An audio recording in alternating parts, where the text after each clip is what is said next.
മുടി കൊഴിഞ്ഞ് പണ്ടാരടങ്ങിയിരുന്നപ്പോഴത്തേനും കുറച്ച് life style changes ഞാൻ ചെയ്തിട്ടുണ്ടായിരുന്നു. അത് കാരണം കൊണ്ട് എൻ്റെ മുടിക്ക് നല്ലൊരു മാറ്റം തന്നെ കിട്ടിയിട്ടുണ്ടായിരുന്നു. ഫസ്റ്റ് ഓഫ് ഓൾ ഞാൻ ചെയ്തൊരു മിസ്റ്റേക്കാണ് ഈ ഒരു നല്ല കേരള തോർത്ത് ഉപയോഗിച്ച് നല്ല അറഞ്ചും പുറച്ചും മുടി തോർത്തുന്നത്. നിങ്ങളൊരു മൈക്രോ ഫൈബർ ടവൽ യൂസ് ചെയ്യുക. ഞാനും ഒരു നല്ല ടവൽ തപ്പിക്കൊണ്ട് നടക്കുന്നുണ്ട്. തൽക്കാലം ഇതാണ് എൻ്റെ കയ്യിലുള്ളത്. നിങ്ങൾക്ക് ഏതെങ്കിലും അറിയുവാണെങ്കിൽ ഒന്ന് കമൻറ്റ് ചെയ്താൽ മതി കേട്ടോ, ഏതെങ്കിലും പേജും കാര്യങ്ങളും. പിന്നെ കോമ്പിങ് ടെക്നിക്സ് നമ്മൾ എടുത്തോടെ മേളിൽ നിന്ന് തൊട്ട് ചെയ്യുവാണെങ്കിൽ മൊത്തത്തിൽ മുടി പൊട്ടി വരും. നിങ്ങൾ താഴ്ന്ന് തൊട്ട് മുടി ഇങ്ങനെ ചീവി പതുക്കെ മുകളിലോട്ട് കൊണ്ടുവരുവാണെങ്കിൽ അധികം എന്താ പറയുക മുടി കൊഴിച്ചിലും കാര്യങ്ങളൊന്നും ഉണ്ടാവില്ല. പിന്നെ പ്രോപ്പറായിട്ട് നല്ലൊരു mild shampoo, conditioner, hair oil, പിന്നെ അതുപോലെ തന്നെ ഹെയർ റീഗ്രോത്ത് സിറമൊക്കെ യൂസ് ചെയ്യുക.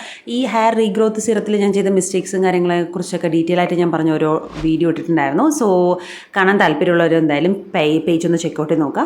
പിന്നെ ഇതുപോലത്തെ ഏതെങ്കിലും ഒരു ടൂൾ യൂസ് ചെയ്ത് നമുക്ക് നമ്മുടെ മുടി ഇങ്ങനെ ചെറുതായിട്ടൊക്കെ മസാജ് ചെയ്ത് കൊടുക്കാം. ഇത് ചെയ്തുകൊണ്ട് മാത്രം സ്റ്റിമുലേഷൻ വന്ന് മുടി പന പോലെ വളരുന്നൊന്നും ഞാൻ പറയില്ല, പക്ഷേ ചെയ്യുമ്പോൾ ഒരു റിലാക്സേഷനാണ്.